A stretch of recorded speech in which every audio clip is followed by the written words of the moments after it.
Thank you, and welcome to today's FLEXLNG webcast. I'm glad you could make it. I'm Øystein Kalleklev, the CEO of FLEXLNG Management, and I will be joined today by our new CFO, Knut Traaholt, who will walk you through the numbers as well as providing a financial update a bit later on. Today we will be presenting the first quarter results for 2021, and this is a presentation we have been looking forward to share with you. Please also note that the replay of this webcast will be available at flexlng.com and also on the FlexLNG YouTube channel. So slide 2, disclaimer. Before we start the presentation, I will remind you of the disclaimer with regards, among others, forward-looking statements, non-GAAP measures, and completeness of details. And the full disclaimer is available in the presentation, and we recommend that the presentation is read together with the earnings report we also released today. So let's kick off on slide number 3, the highlights. The LNG market has been remarkably strong this year. We started off with a boom at the start of the year with both LNG product prices and freight rates going sky high. However, it's fair to say that these very high levels reflected a market more or less sold out for both cargoes and ships. So only a few cargoes and spot voyages were able to fetch these levels. And this is also basic economics. When something is scarce, it tends to be expensive if in high demand with limited price elasticity and substitution. So the market cooled off by mid-February, driven by warmer winter in Asia, a flurry of new building deliveries at the start of the year, as well as the disruptions in US due to the big freeze in February. The market, however, quickly rebounded by end of March, and the quick turnaround also increased appetite by charters for term deals. Nobody really wants to be short shipping after the experience from last winter, particularly given the low gas inventories, which increases the odds for winter volatility this next season. We have utilized a strong market to execute on our strategy of securing a higher degree of employment visibility and thus de-risking the company's freight exposure with about 22 years of minimum fixed higher employment secured since last reporting, and these charters are done at attractive levels, and I will cover this in more details shortly. In 2019 and 2020, we had a multitude of factors playing against this strategy, being the trade war between US and China, 2 record war winters in a row, adversely impacting gas demand, and then finally the COVID-19 pandemic rampaging the world economy and thus also the energy demand. This also included LNG demand, even though LNG, in contrast to nearly all other energy sources, recorded a small increase in demand of about 1% in 2020, but this fell well below expectations of about 7%. However, this year we will catch up a lot of this growth with 7 to 8% growth expected, as we do not expect cargo cancellation this summer given the strong demand growth. With the world economy set to grow healthy this year and a cold winter which has dragged down gas inventories, the LNG market has rebalanced and freight rates have thus strongly bounced back. During the quarter, we took delivery of 2 more ships, being Flex Freedom and Flex Volunteer, and we will have completed our $2.5 billion investment program with Flex Vigilant set for delivery by end of May. So by end of May, we will have 13 state-of-the-art LNG carriers on the water. Despite the challenges imposed by COVID-19, when it comes to crew changes, inspections, and services, we have continued to operate our ships with excellent safety and operational performance. Our LTI, lost time injury, was 000 in 2018, 2019, and 2020. There is actually a typo here. We recently had a small injury, so the LTI frequency, which is injuries per million hour worked last 12 months, is currently 0.09. Although this is way below the industry standard, we intend to bring this back to 0 again. I'm also pleased to say that only 2% of our crew is currently overdue on their contracts, which compares very favorable to the rest of the industry. So once again, a great thanks to our seafarers and onshore personnel for making the propeller run. Our technical team has more than 200 years of experience, so they are not new to shipping.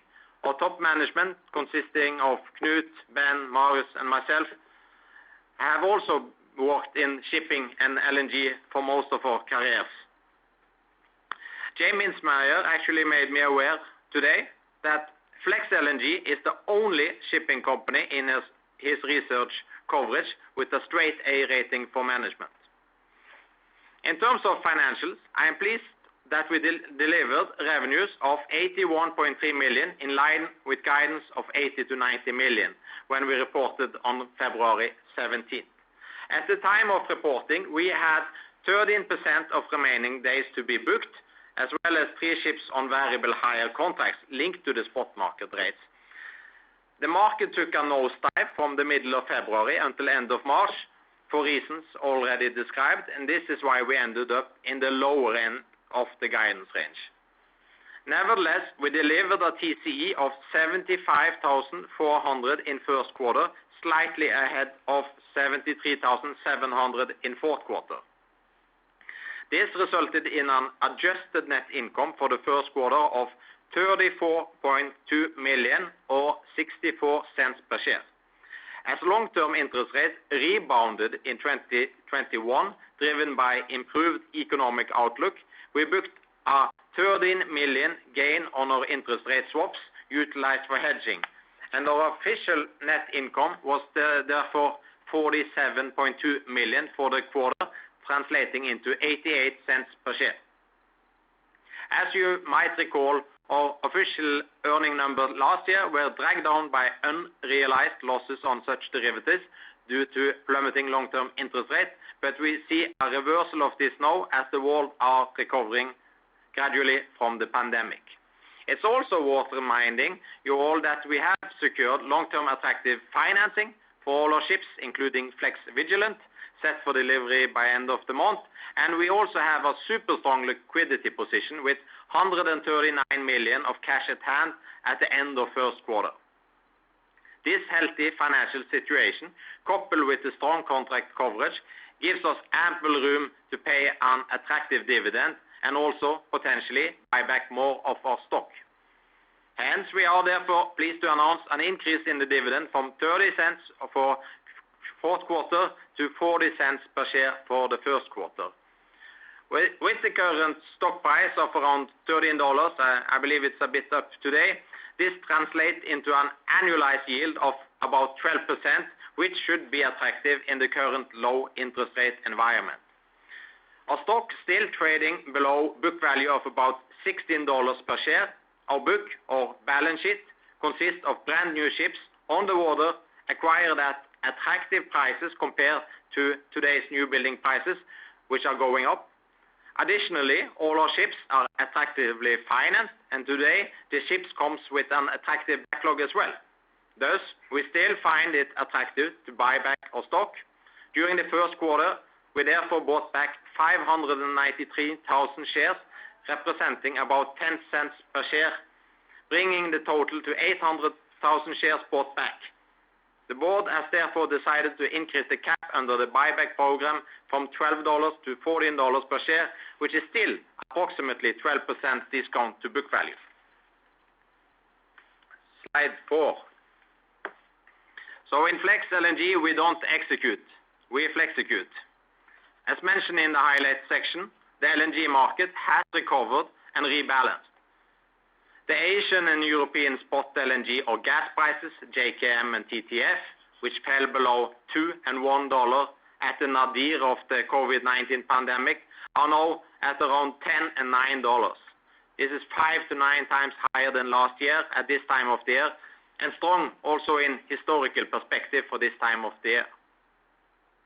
With better market, there are also been better opportunities for us to carry out our intended strategy of fixing our modern ships on longer-term contracts.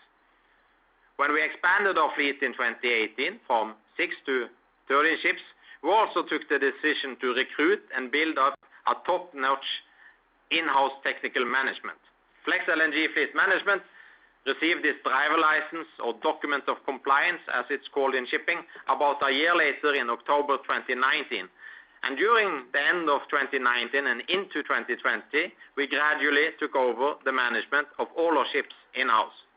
Having the ships in-house means we are more in control of how we operate our ships, and this should, in our view, as we have said before, put us in a better position to attract longer-term contracts, as major LNG traders tend to prefer owners with in-house organization, given the mission-critical nature of LNG ships in the LNG value chain.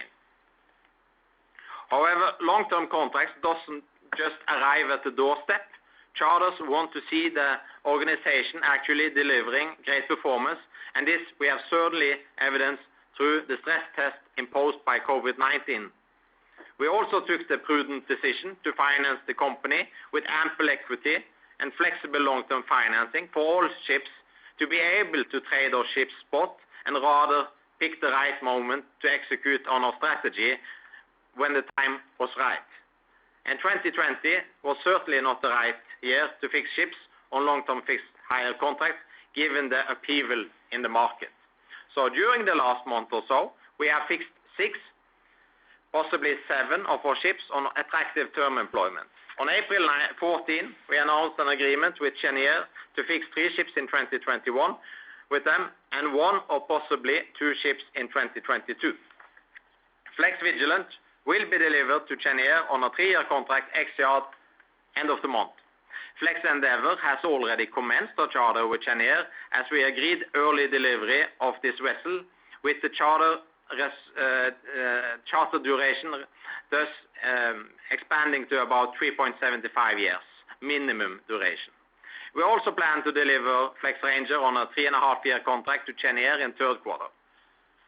Next year, Cheniere will take 1 or 2 of our ships, this also on 3.5 years time charters. These vessels will be nominated ahead of delivery, so it's still not sure which vessel will be delivered to Cheniere. Under the agreement, the charter also have the option to extend all vessels by up to 2 additional years. Then on 17th of May, we agreed a 3-year time charter for Flex Constellation with our major trading house. The time charter was basis prompt delivery, so Flex Constellation has already commenced this charter. Under this agreement, the charter also has the option to extend the charter by up to 3 additional years. And lastly, last night on May 20, we agreed to fix Flex Freedom on a 3 or 5-year time charter with a portfolio player, with commencement of this contract in direct continuation of our existing time charter elapsing in first or early part of second quarter of 2022. We will be notified in advance whether it will be 3 or 5-year minimum term period, and such notification is due in third quarter this year. The charter will also have the option to extend this contract by 2 additional years.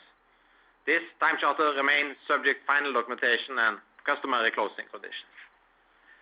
So, slide number 5, fleet composition. So let's have a look at our fleet composition after the recent flurry of FLEXECUTION.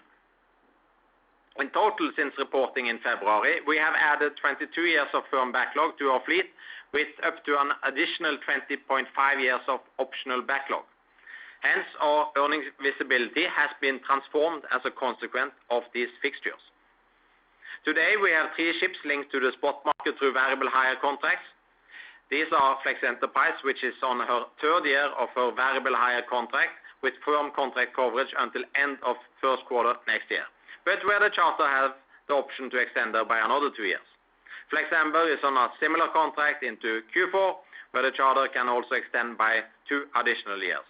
Last vessel on variable hire contract is Flex Artemis, which we secured a minimum 5-year contract with Gunvor at the end of 2019, with commencement of her charter in connection with delivery of this ship in August last year. Gunvor has the option to extend this contract by up to 5 additional years. We now also have a substantial part of our fleet on long-term fixed hire contracts. As mentioned, Flex Freedom is currently fixed on a 10-month time charter maturing in end of Q1 next year, with a 3 or 5 year time charter in direct continuation with a portfolio player. Flex Constellation was recently fixed on a 3-year time charter with a major trading house. Then we have Flex Endeavor, which has already commenced her 3.75 years charter with Cheniere, with Flex Vigilant set to join her on May 31st, and Flex Ranger during third quarter. Then Cheniere will take 1 or possibly 2 ships on 3.5 years time charter in third quarter next year.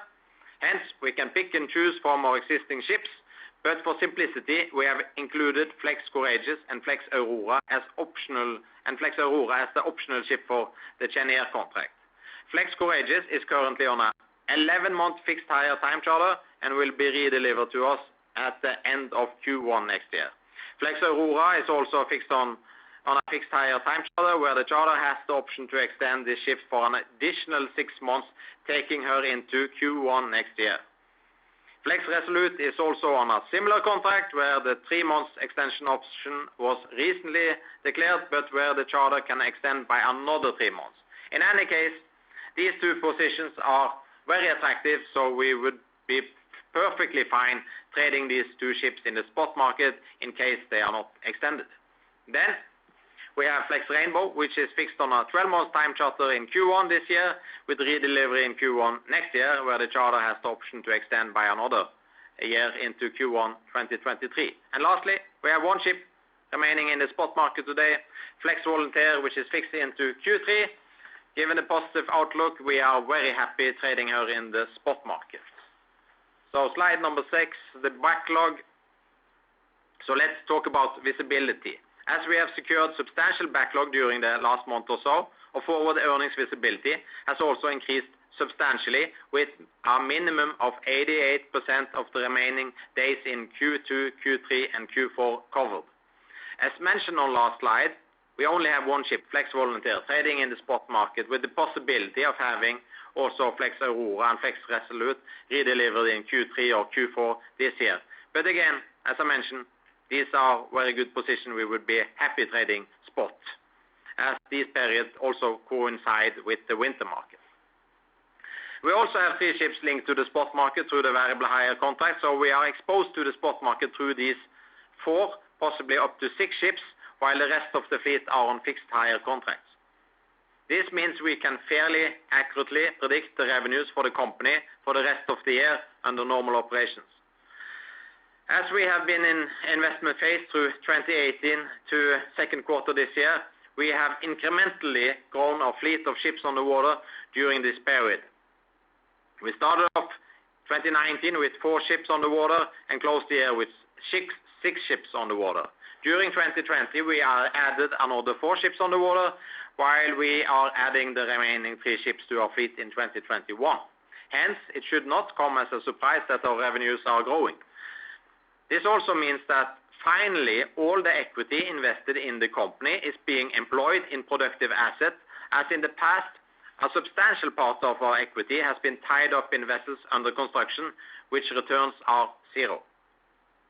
Second quarter is normally the weakest quarter in the year, and this we also expect to be the case this year, with around 65 million of assumed revenues for this quarter.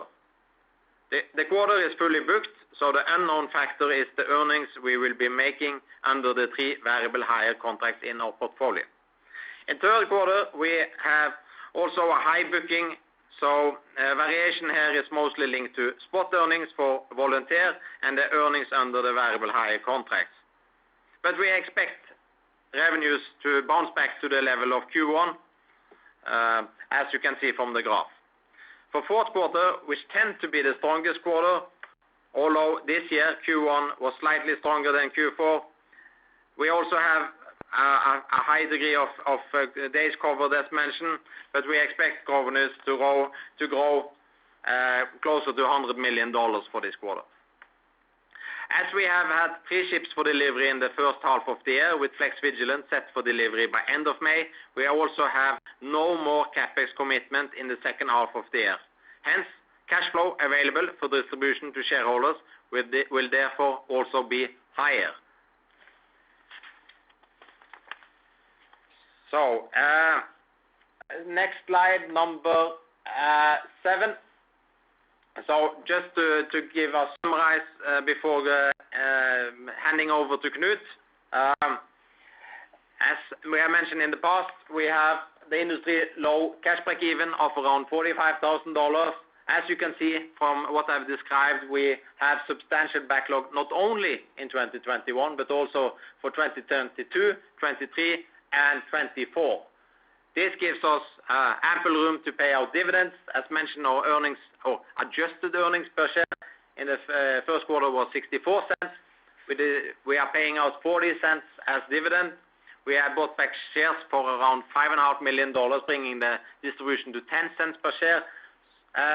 And then we also had 2 ships for delivery. So kind of the payments to the yard here was around 12 cents per share for those 2 ships. But given COVID, we have added some extra spares to the ships. Usually, when you take delivery of a ship, you are using around $2 million for spares and stores. We have been more like $3 million each of these ships. So these are kind of capex which are invested in spares for the ships because it can be hard to get spares these days. So we have a payout ratio of the free cash flow here of in excess of 100%. But this is well covered with $139 million of free liquidity, no debt maturities before second half of 2024, and the strong balance sheet I mentioned. So then maybe, Knut, you can go through the financials. Thank you, Øystein. Let's turn to slide 8 and the income statement. Revenues for the quarter came in at $81.3 million, in line with our guidance for the quarter of $80 to $90 million. This is up from $67.4 million in the previous quarter. The increase is due to the delivery of the new buildings Flex Freedom and Flex Volunteer in January, and a slightly improved market, with the fleet delivering a TCE rate for the quarter of 75,400 per day, up from 73,700 per day in the previous quarter. Operating expenses were $14.3 million in the first quarter compared to $14.5 million in the fourth quarter, despite that we had a larger fleet this quarter. This resulted in an OPEX per day of 12,900 per day versus 15,300 per day in the last quarter. The difference is explained by higher COVID-related expenses in Q4, and despite the positive reduction in the operating expenses, we continue to face higher COVID-related expenses caused by challenging crew changes and quarantine, increased lube oil prices, and additional cost of transporting spares and services to our vessels. These costs can be a bit bumpy, as illustrated in Q4, but we are now back to a normalized level in Q1, and we expect smoother OPEX once the restrictions are gradually lifted. Adjusted EBITDA for the quarter was $64 million, up from $50.2 million in the previous quarter. Interest expenses were up in Q1 due to a full quarter of interest on the debt related to the vessels delivered during the fourth quarter, and a full quarter of interest related to Flex Freedom and Volunteer delivered in January. Net income for the quarter was $47.2 million, or 88 cents per share, up from about $28 million or 48 cents per share in the previous quarter. Adjusted net income was $34 million or 64 cents per share, up from $24 million or 45 cents per share in the previous quarter. The difference between earnings per share and adjusted earnings per share is, as Øystein explained, related to our interest rate hedging, where we recorded a net gain of $13 million in Q1 due to long-term interest rates bouncing back. But we used the adjusted numbers to smooth out this mark-to-market change of the interest rate instrument. Then moving to slide 9 and our balance sheet. At 31st of March, we had 12 vessels in operation and booked as vessels and equipment. During the quarter, we took delivery of 2 new buildings and added $372.5 million from vessel prepayments to vessels and equipment, increasing an aggregate book value of the vessels to $2.2 billion. We have $54 million as remaining vessel prepayment relating to our last new building, Flex Vigilant. She is scheduled to be delivered on the 31st of May to our fleet. As mentioned previously, once all ships are delivered, our balance sheet will be about $2.5 billion, comprising of 13 ships as well as our substantial cash holdings. Total interest-bearing debt stood at $1.4 billion at the quarter end, reflecting $20 million increase of the RCF under the original $100 million Ranger facility, and adding drawdown of $125 million in connection with the delivery of Flex Volunteer, and offset by $20 million in scheduled repayments. At the quarter end, we had a strong cash position at $139 million. Total book equity was $861 million, giving a solid equity ratio of 35% compared to our 25% requirement under some of our loans. Turning to slide 10 and looking at our cash flow for the first quarter. In the first quarter, we had a positive net cash flow of $10 million. This comes from cash flow from operations of $48.4 million, and we had negative working capital adjustment of $4.5 million compared to a positive working capital adjustment of $14.4 million in the fourth quarter. The adjustment is mainly related to higher prepaid charter hire due to a stronger market at the end of the fourth quarter compared with the first quarter. On average, these working capital balances tend to even out, but as we are operating on only time charter basis, we receive charter hire in advance, which is advantageous from a working capital perspective. Scheduled loan installments were $20 million, and in total $20.7 million, including the scheduled reduction of the amortizing Ranger RCF. Net new building capex was $11.9 million, and as mentioned previously, we increased the RCF under the original $100 million Ranger facility with a $20 million non-amortizing tranche, adding additional liquidity and flexibility. In November, we announced a buyback program of up to 4.1 million shares, and during the first quarter, we purchased an additional 597,000 shares for $5.3 million, or $8.80 per share on average. This, together with the 30 cent per share dividend for the fourth quarter, or $16.1 million, was paid out during the first quarter. In conclusion, we had a positive net cash flow of $10 million, which leaves us with a robust total cash balance of $139 million at the end of the quarter. Turning to slide 11. This is a familiar slide to our frequent followers.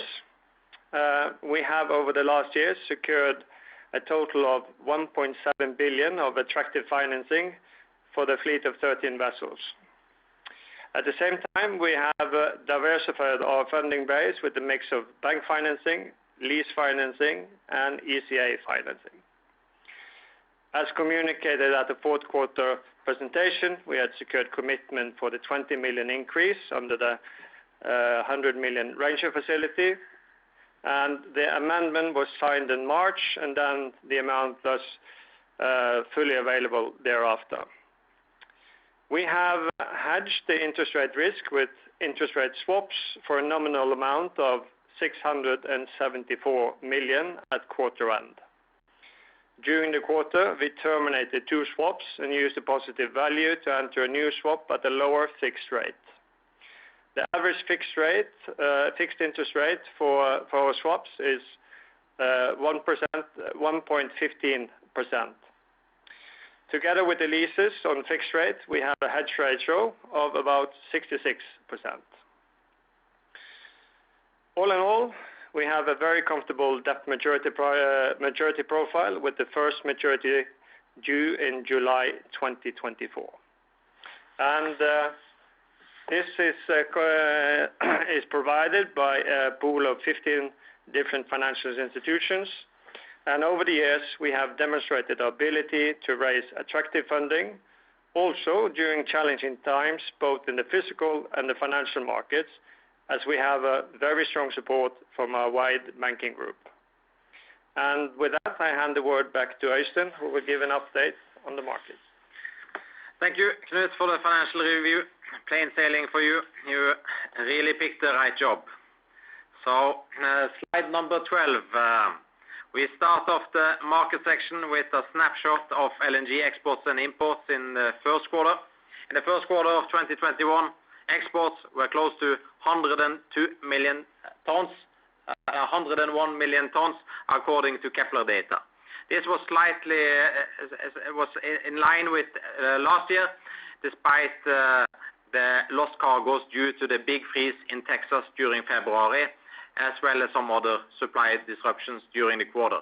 Keep in mind, volume growth in first quarter of 2020 was very high, as this was prior to the COVID-19 pandemic going viral on a global scale. What is different from last year is that we saw considerably more pull from Asia, and particularly China, as the winter weather in Asia at the start of the year was very cold, with snow records in Japan and the coldest winter in Beijing since 1966. So strong demand from Asia also resulted in increased sailing distances, and this coupled with Panama congestion sparked an unprecedented rally in both freight and product prices at the start of the year.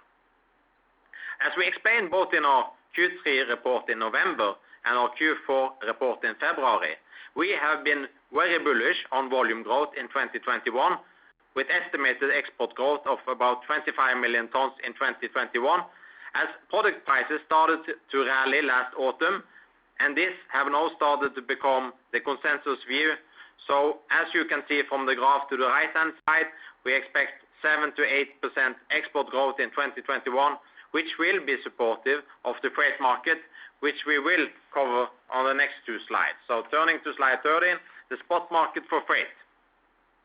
As mentioned in the highlights, the boom at the end of 2020 continued into 2021 before softening by the middle of February when we were reporting our fourth quarter. However, the downturn was short, with the market bouncing back by end of April. As usual, we saw this first with the ballast bonus conditions going from full round-trip basis in January to one-way economics by end of February, before we started to see green shoots in March, with ballast bonus conditions turning back to full round-trip again by the middle of April, and thus pushing up the time charter equivalent earnings in the spot market. By end of April, going into May, the freight market was unseasonably strong, with spot rates for modern tonnage, i.e. large mega or XDF ships, approaching $100,000 per day in the Atlantic, with somewhat lower rates in the Pacific, as new building deliveries kept vessel availability higher in this basin. As you can see from the graph on the right-hand side of the slide, availability of ships in Atlantic have been very low, except for during the big freeze in February in the U.S., when export of U.S. was for a short period curtailed and more vessels became available in the Atlantic.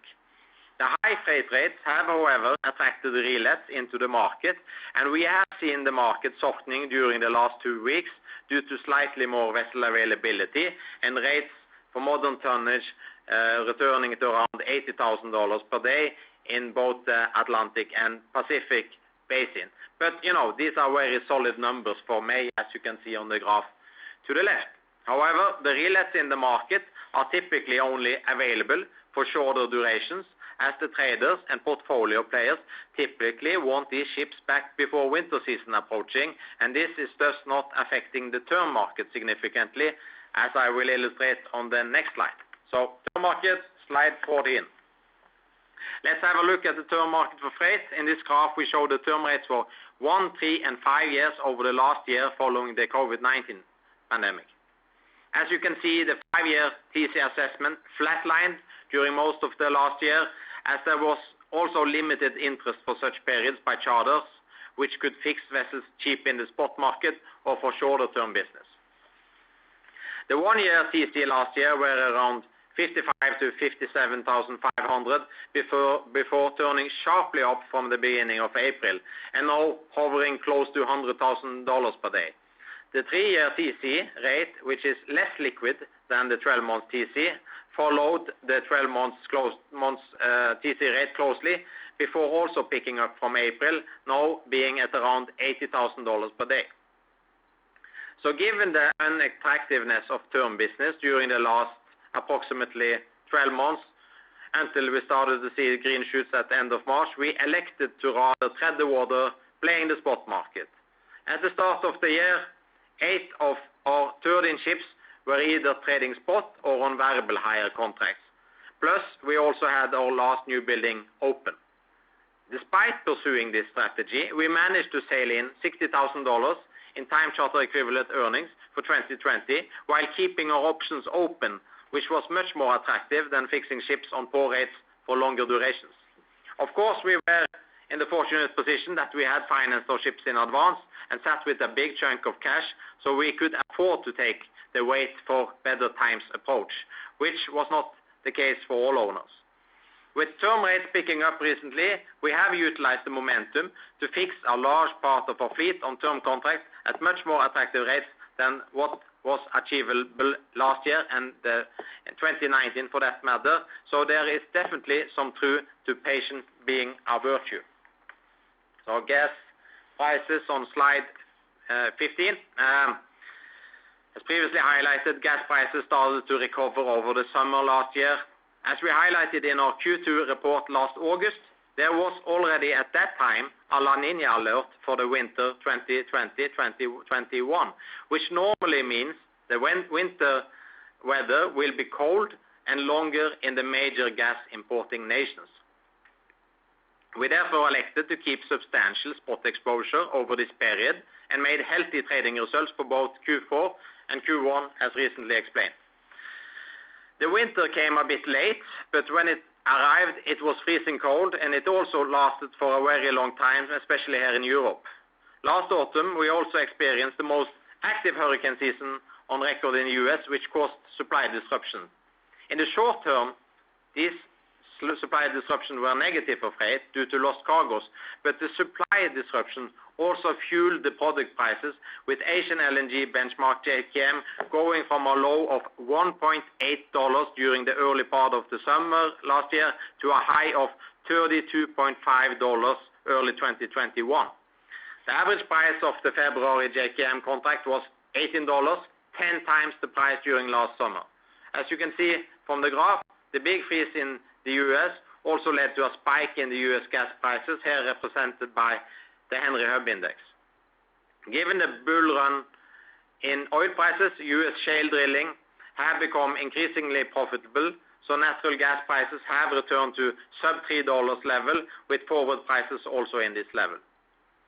JKM prices are today close to $10, while European TTF gas prices is slightly below $9, driven up by increased demand, significantly higher carbon prices, increasing the switching band from coal to gas, as well as due to significant restocking demand due to very low gas inventories after this cold winter, which I will return to on next slide.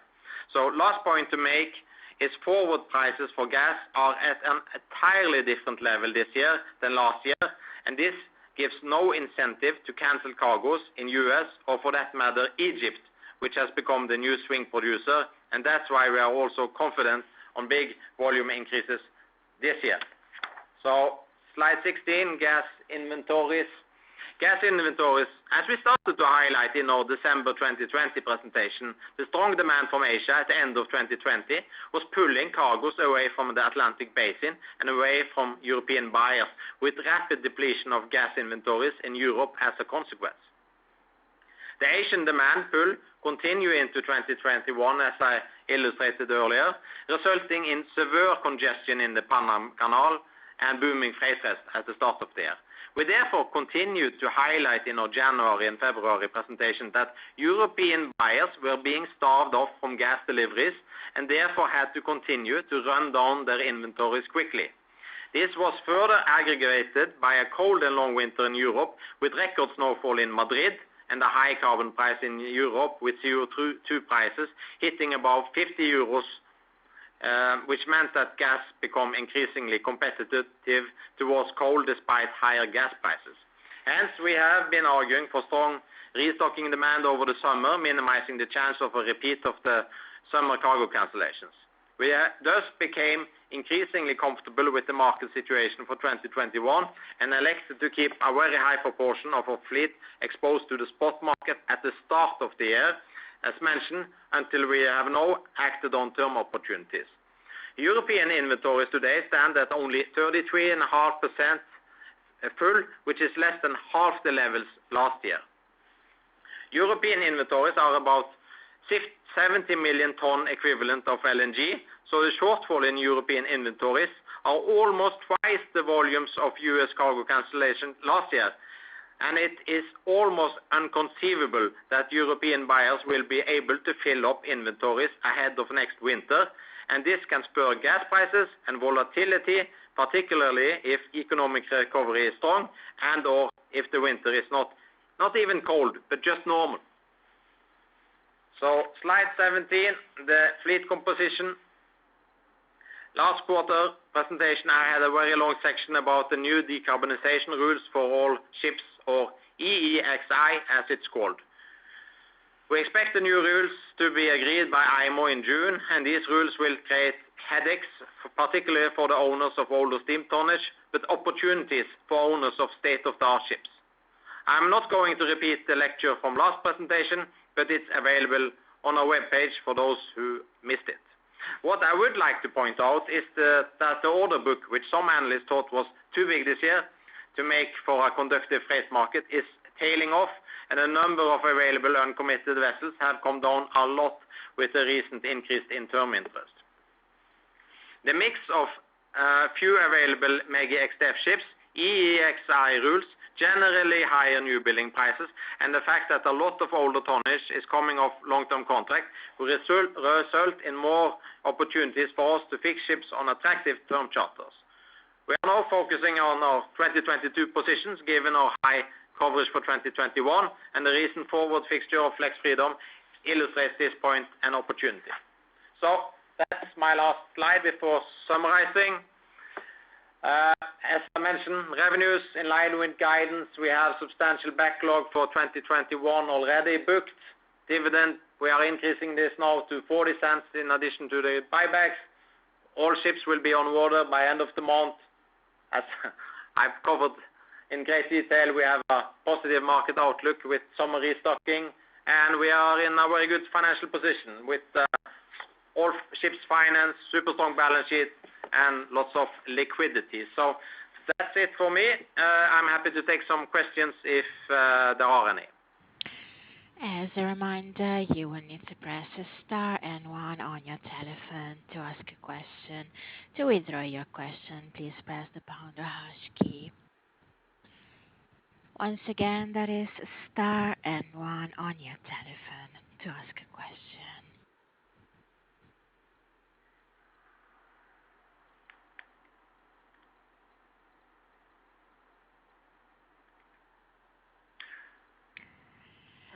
There are no questions at this time. Once again, if you do wish to ask any question, please press star and 1 on your telephone.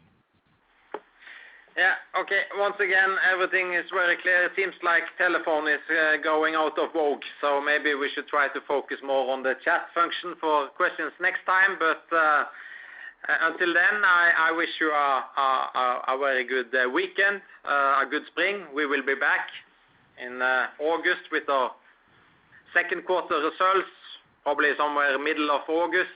I think market will be very healthy at that time.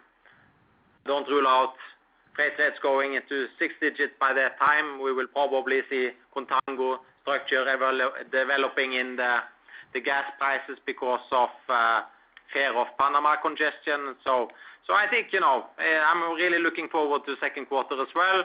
So with that, I wish you a good day.